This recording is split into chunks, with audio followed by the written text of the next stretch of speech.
करेंगे। ओम नमः सिद्धिभ्यां, ओम नमः सिद्धिभ्यां, ओम नमः सिद्धिभ्यां। मंगलम भगवान वीरो, मंगलम गोत्रमोद्गरी, मंगलम कुंज कुंजार्यो, जीन धर्मोस्तु मंगलम। सर्वमंगल मांगल्यम, सर्वकल्याणकारिकम, प्रधानम सर्वधर्माणां, जैनं जयतु शासीनं, जैनं जयतु शासीनं, जैनं जयतु शासीनं। बोला सभी जिन धर्म की, बोले विश्व धर्म की, बोले श्री मानव धर्म की, बोले श्री महावीर भगवान की, बोले ऋषि मंडल महामंडल विधान की, बोले श्री अंशनाथ भगवान की, बोले आचार्य गुरु स्वामी परम तपस्वी उच्चरी परम तिषि संत शिरोमणि, 5 वर्ष की जन की त्यागी स्वतंत्र सेनानी, ज्ञान वृद्धि, तपो वृद्धि, वयो वृद्धि, वात्सल्य मूर्ति आचार्य श्री स्वामी नेमी सागर जी महाराज की जय। बोलिए प्रभु स्वामी गुरु दया सागर जी महाराज की। भव्यात्माओं, हम जगत संसारी प्राणी अपने आप में कभी कभी विचार करते हैं कि हमें हमारे जीवन में आज तक क्या करना चाहिए और क्या नहीं करना चाहिए, इन पर हमने आज तक विचार नहीं किया।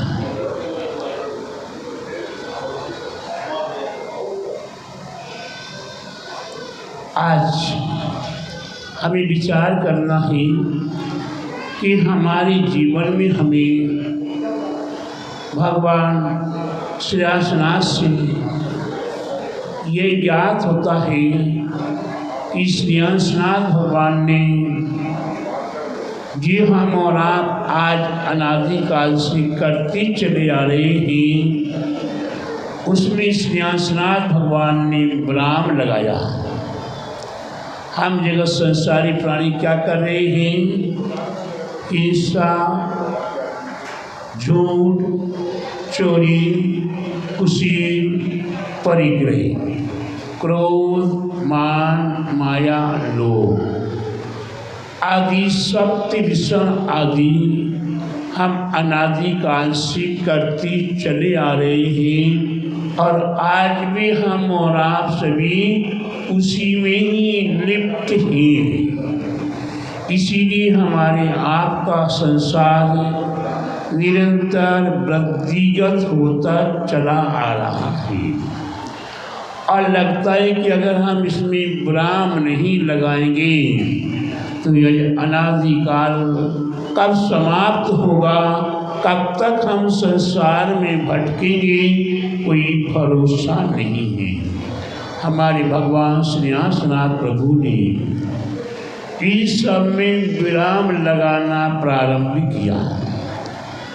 उनने हिंसा, झूठ, चोरी, कुशील, परिग्रह, क्रोध, मान, माया, लोभ आदि आदि अनेकों कारण से त्याग करना शुरू किया, और धीरे धीरे संपूर्ण निर्ममत्व होकर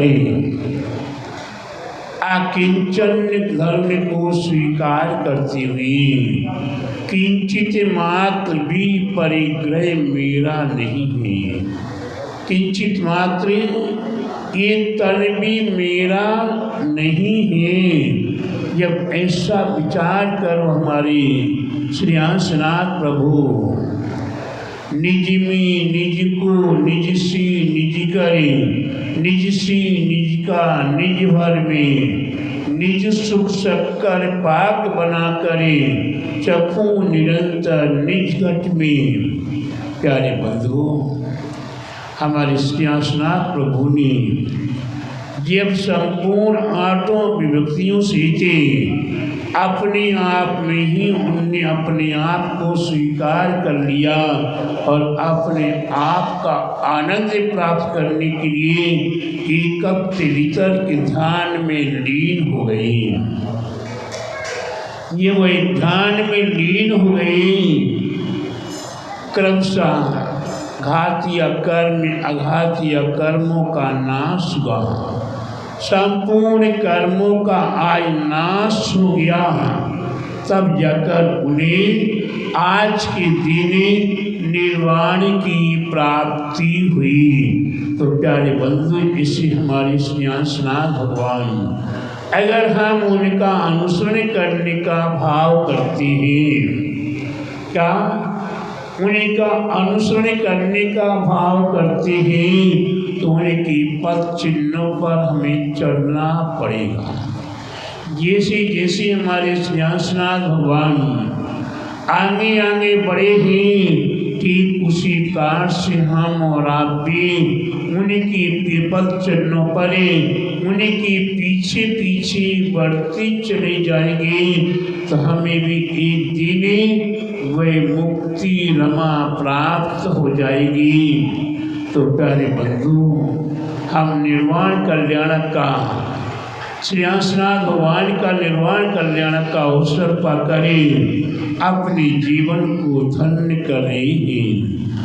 और आज का दिन और भी विशेष पावन पवित्र है, जिस वर्ग के लिए हमारे अकंपना आचार्य आदि सासु निराश, ये अपने निष्प्रय ही, जिन्हें किसी प्रकार से कोई राग द्वेष आदि नहीं है, ऐसी साधुओं के प्रति भी हमारे संसारी व्यक्तियों के राग द्वेष हो जाते हैं। निष्प्रय साधु, जिनके हृदय में राग द्वेष रंच मात्र भी नहीं है, ऐसे साधुओं के प्रति भी हम संसारी व्यक्तियों में से ऐसे व्यक्ति भी हुआ करते हैं जिन्हें राग द्वेष साधुओं से हो जाता है, और राग द्वेष ही नहीं, महा बेर बांध लेते हैं, और बेर बांधने के बाद उन्हें पर नाना प्रकार के उपसर्ग भी करना शुरू करते हैं। तो प्यारे बंधु, उस उपसर्ग में हमारे अकंपनाचार्य आदि शास्त्रों मुनियों की परे घोर घोर तब उपसर्ग हो रहा था, और वह उपसर्ग साधारण सा नहीं था। उन्हीं को तड़फा तड़फा करे सभी साधु संतों को समाप्त करने जैसा ही प्रयास था। और हमारी अकंपनाचार्य आदि शास्त्र मुनिराज सरल प्रणामी, नम्र प्रणामी, हितोपदेशी आत्म साधक वे किसी भी प्रकार से प्रतिकार नहीं कर रहे हैं, किसी प्रकार से विलख नहीं रहे हैं, किसी प्रकार से कोई भी प्रति उत्तर नहीं कर रहे हैं, और आत्म साधना में लीन है। जिनकी आयु कर विशेष रहा करती, जिनका आयु कर बलवान होता है, तो प्यारे बंधुओं, मारने वाले से भी बचाने वाला कोई बड़ा हुआ करता है। और ऐसी महामुनिराज विष्णु कुमार जी महामुनिराज अपने आत्म साधना में लीन हैं, अपने आत्म साधना में लीन हैं, और उस आत्म साधना में लीन रह जाएंगे तो उन्हें केवल ज्ञान की प्राप्ति और निर्वाण की प्राप्ति भी हो सकती है। ऐसे में उन्हें याद कराया जाता कि आपके पास तो अनेकों कार्य की शक्तियाँ और आपके लिए तो ऐसी रीति प्रकट हो चुकी है। और उनकी रीति का संबोध कराया और विष्णु कुमार महामुनिराज ने अपने आप को देखा कि वास्तव में मेरे पास ये शक्ति है। उन्हें हाथ बढ़ाया, उन्हीं का हाथ सुमेरु पर्वत तक पहुँच गया। विश्वास कर लिया मेरे पास ये शक्ति है।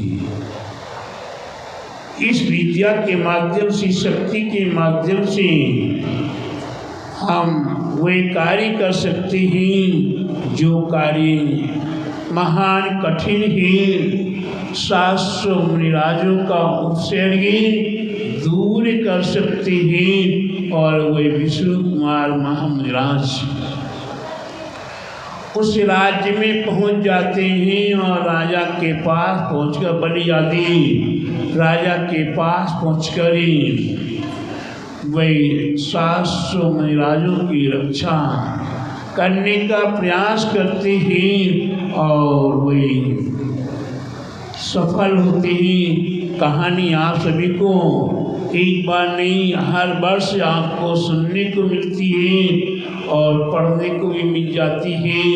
तो मैंने बीच में शॉर्ट करते हुए आपको बताने का प्रयास किया है कि वे विष्णु कुमार महामुनिराज वहाँ पहुँचते हैं और आज के दिन ही उन शास्त्र मुनिराजों की रक्षा करें। विचार किए कौन से मुनिराज? विष्णु कुमार महामुनिराज कहाँ थे? आत्म साधना में लीन थे।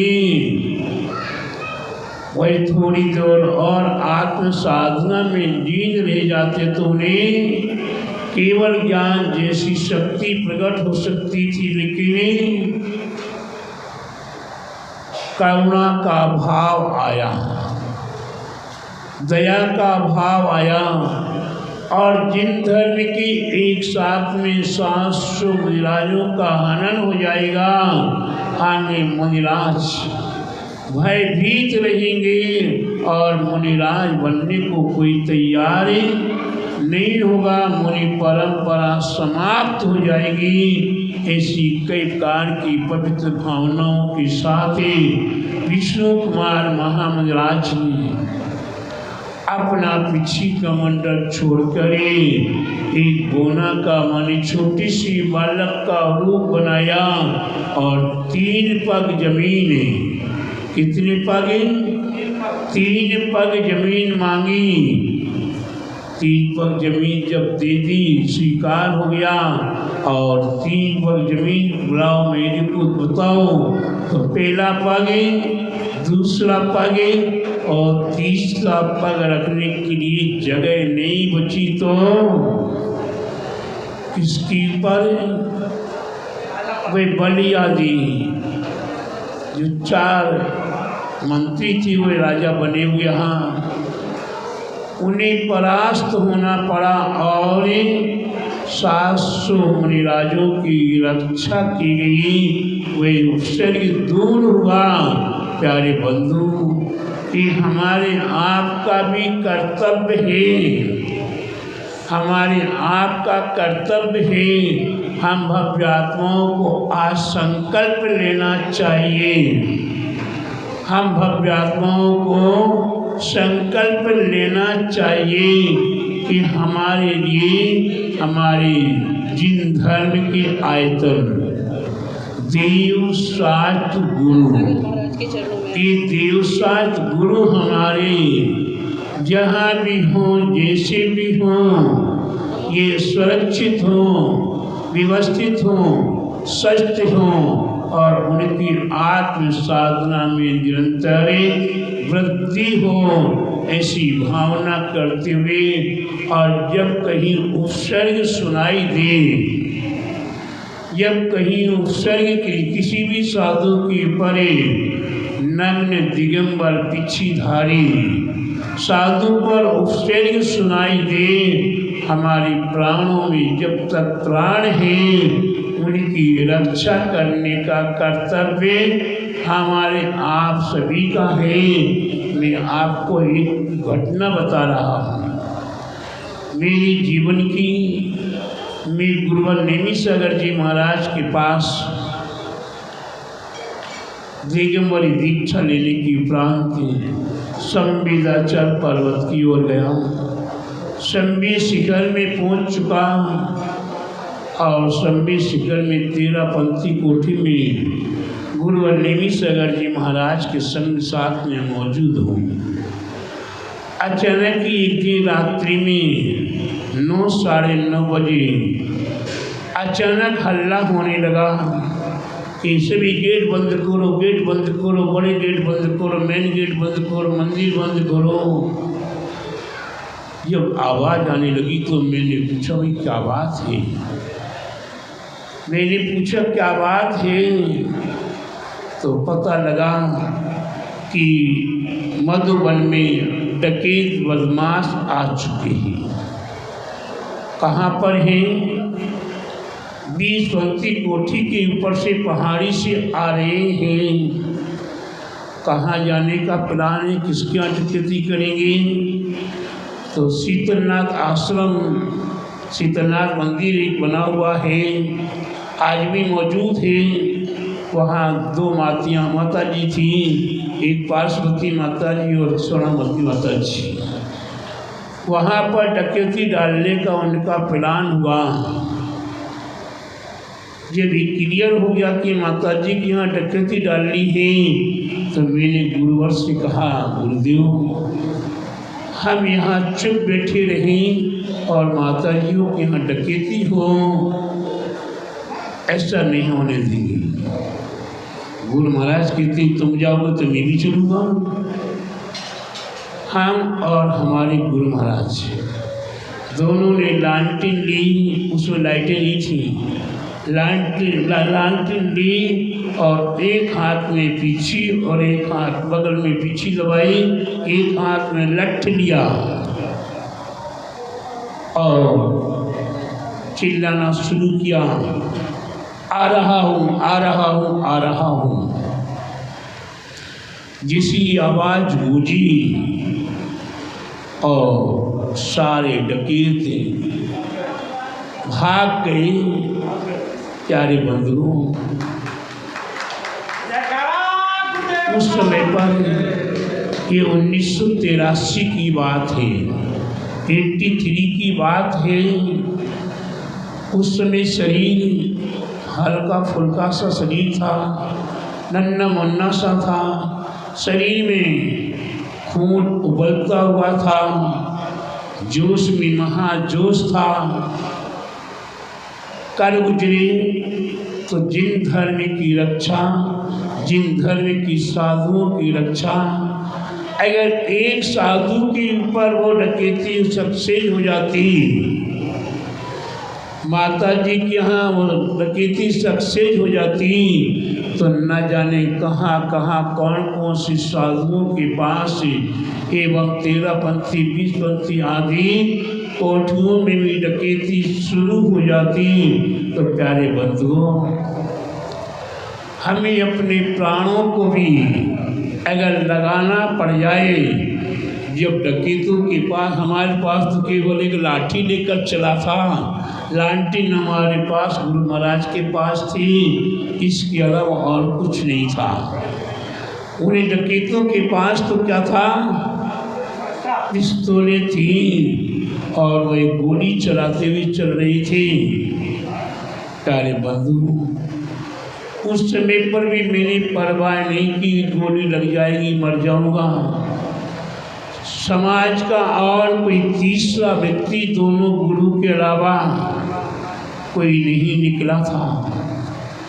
तो मैं आपको यही कहूँगा कि वैसे में हमने अपने आप पर ले लिया और जिन धर्म की रक्षा करने के लिए, जिन गुरु जिन संप्रदाय की रक्षा करने के लिए ये रक्षा की परंपरा बनी रही। तो प्यारे बंधु, हम आपको यही कहूँगा कि आप अपने जीवन में रक्षा के भाव बनाए। आप अभी तक यही जानते चले आ रहे हैं कि रक्षाबंधन भाई बहन का संबंध का राखी है, भाई बहन की रक्षा करता रहे। इस संबंध केवल भाई बहन की बात नहीं है, बात तो जिन धर्म की रक्षा की है और जिन आयतनों की है।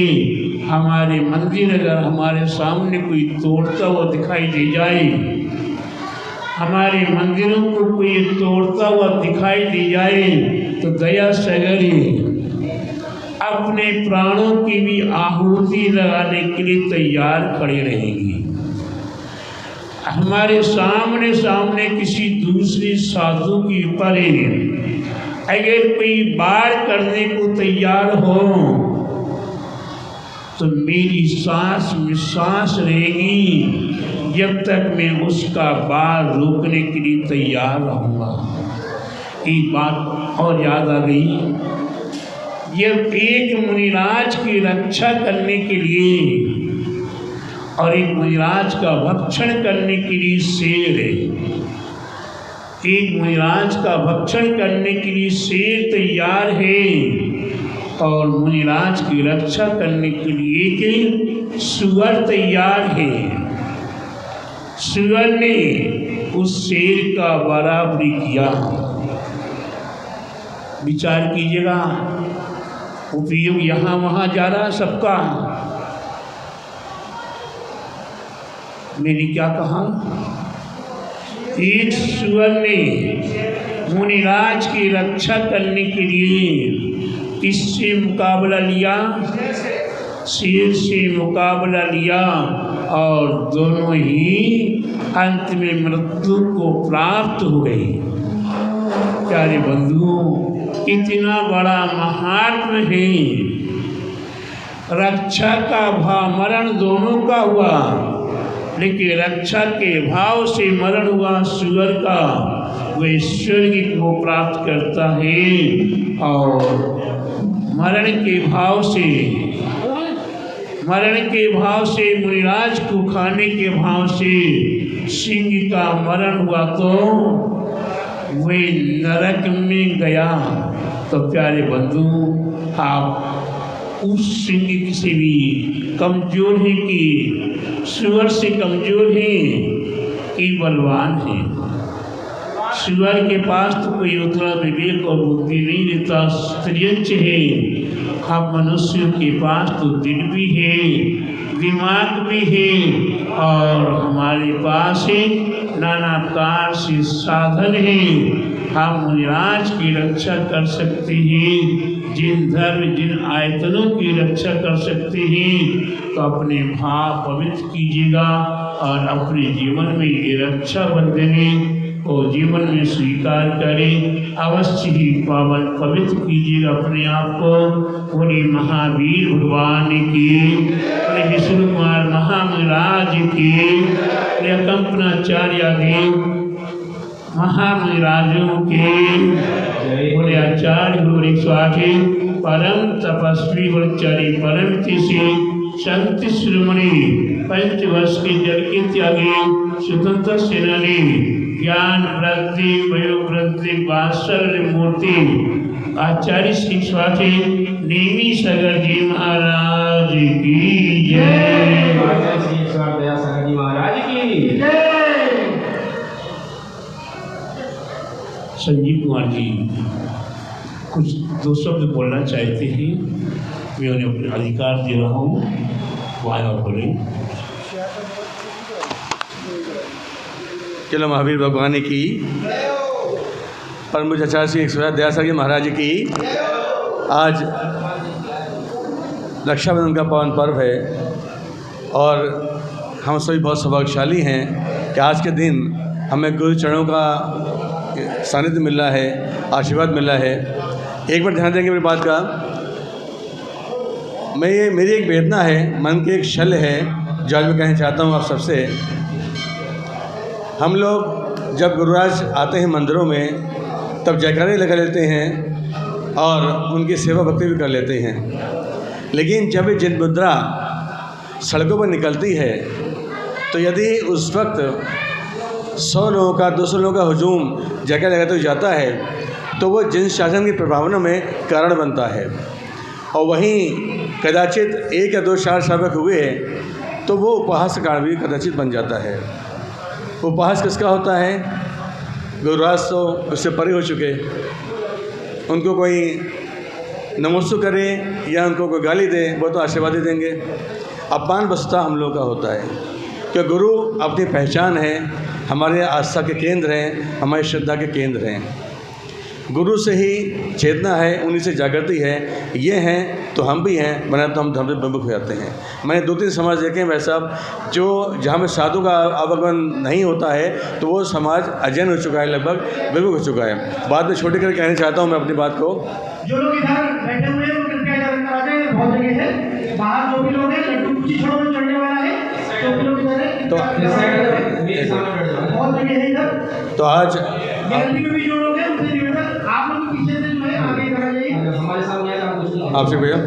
तो आज मैं रक्षाबंधन के दिन मादी कहना चाहता हूँ, आप लोगों से आह्वान करना चाहता हूँ कि हम लोग महाराज यहाँ पे आए तो ज़रूर की सेवा भक्ति करें, लेकिन जब उनका बिहार हो उस वक्त हम लोगों को ज़रूर साथ में चलना चाहिए, यथासंभव सहयोग देना चाहिए और यथासंभव समय देना चाहिए। क्योंकि ये जिन मुद्रा का जब उपवास होता है तो बड़ी वेदना होती है, बहुत तकलीफ़ होती है कि देखो समाज तो बड़ा है लेकिन लोग वहाँ पे बहुत कम होते हैं, खाली अपना यहाँ तो आ जाते हैं लेकिन वहाँ पर नहीं आते। तो मैंने आपसे बात कही, अंसा लगी हो तो मैं क्षमा करिएगा।